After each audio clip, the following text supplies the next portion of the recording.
Ever wonder how some people get insanely accurate results from ChatGPT while others struggle with fake, useless replies, right? It's not magic, it's prompt engineering. And techniques like zero shot, few shot, chain of thought are the secret weapons. These aren't just buzzwords, they're proven strategies that I use every day that tells the AI how to think, reason, and respond. Now, in this video, I'm going to break down the real tools behind smarter AI prompts so you can stop guessing and start getting results that exactly what you need. Let's unlock the language models like a pro. So think of it this way. Prompt engineering equals the whole craft or field. Zero shot, few shot, chain of thought, or React, right, use tools and techniques used in prompt engineering. And I'm going to explain all of these. For example, one-shot prompting. This is the simplest approach. You give ChatGPT one example of what you want and then ask it to perform a similar task. For example, you might provide an example of a simple Python function and then ask it to write another with similar structure but different functionality. Now, one-shot prompting is a straightforward technique where you provide a single example to guide an AI model, like ChatGPT, for example, in performing a similar task. Now, instead of lengthy instructions, you show the AI one clear instance of what you want, such as a code snippet, email template, or structured response, and then ask it to generate something comparable with new input or variation. Now, this method is efficient for tasks that require consistency, as the AI quickly adapts to the given pattern. It's especially useful for writing functions, drafting repetitive content, or formatting data without needing extensive training or complex prompts. By leveraging just one example, right, you enable the AI to understand and replicate the desired style and structure effortlessly. So let me give you an example of what this looks like.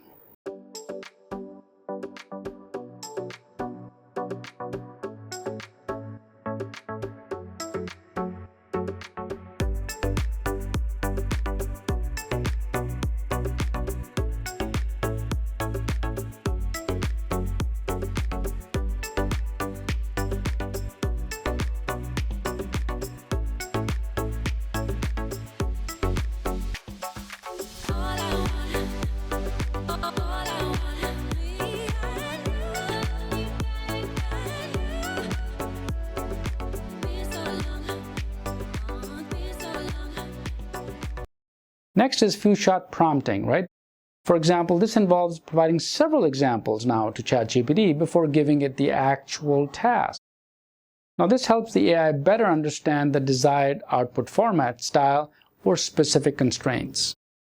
The more examples you give, the better it can learn the pattern. Few-shot prompting enhances AI performance by providing multiple examples before the target task. Unlike one-shot prompting, which uses a single reference, this method supplies several demonstrations, helping the model grasp patterns, style, and constraints. Now, each example reinforces the desired structure, whether for code, text formatting, or data transformation. The more relevant examples given, right, the more accurately the AI replicates the pattern in new outputs. Now, this approach is particularly useful for complex tasks requiring consistency, precise formatting, or new instructions that a single example might not fully convey itself. Now, essentially, it's training the AI with a mini data set before asking it to perform and give the answer. Let me show you how that works.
Next is chain of thought prompting. This encourages ChatGPT to think step by step before providing a final answer.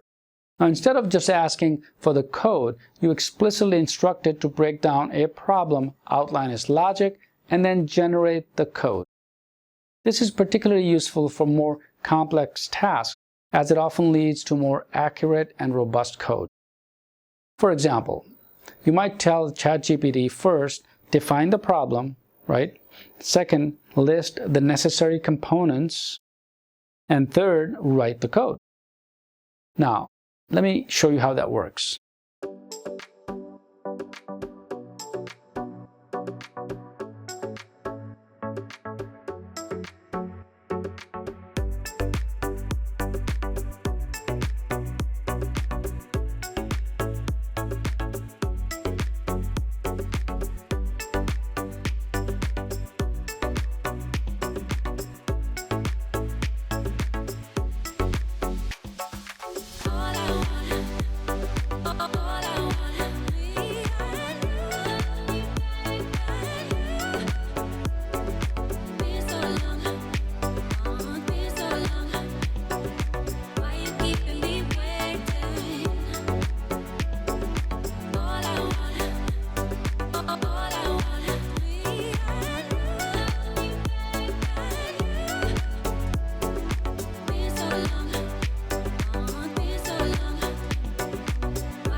Next is role-play prompting. Assigning a specific persona to ChatGPT can also be incredibly effective.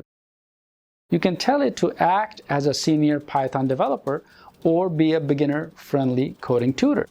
Now, this guides the AI responses and can tailor the output to your specific needs, whether it's expert-level code or simplified explanation. Let me show you how that works.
So then you have, for example, if you have specific requirements, you can then explicitly take these constraints in your prompt. That's constraint-based prompting. You could specify desired libraries, for example, performance considerations, or output format. For example, write a JavaScript function that sorts an array of numbers using the built-in sort method and then returns the sorted array. Let me show you how that works.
Then we have React, short for reason and act. It's a powerful prompt engineering techniques, right, that combine step-by-step thinking with actions and executions.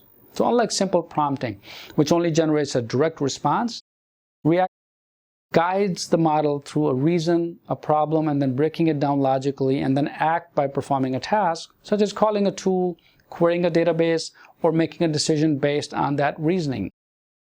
This approach is especially useful in agent-like systems where the model needs to interact with tools or external APIs. For example, a React prompt might have the model think through a math problem step by step, decide that it needs to calculator, call the calculator tool, and then return the final answer. Now this is basically how humans solve problems. Think first and then act second. So React is foundationally building more autonomous, tool-using AI agents that go beyond static answers and engage in dynamic, multi-step problem solving. So let me give you some examples too, right? By understanding these prompt engineering techniques, you can significantly enhance your vibe coding experience, getting more precise and useful results from ChatGPT. It's all about communicating your vibe effectively to the AI. So embrace the vibe. Basically, in under 30 minutes, you've gone to a coding novice to creating your first functional programming using all these prompt engineering techniques and tools, right? And it's not just a trick, it's a fundamental shift on how you can approach programming itself. It democratizes coding, making it as accessible to anyone with an idea and the willingness to experiment. So, you need to learn these skills. These types that I've discussed above are all details that you can take a look at, and you can enhance your skills. You can learn these techniques and apply so that when you're working in your current job or even looking for a job, right, these will help you. So make sure you comment down below. Let me know what you think of these different tools that I've provided, or categories, or techniques rather, right? So that which one is the most effective. And then practice with these. And that's the best way to learn. Thanks for watching. My name is Syed. Make sure to give it a like if you like this video. Give it a thumbs up. Make sure you comment down below so I know exactly what projects you're working on. I'll see you guys next time.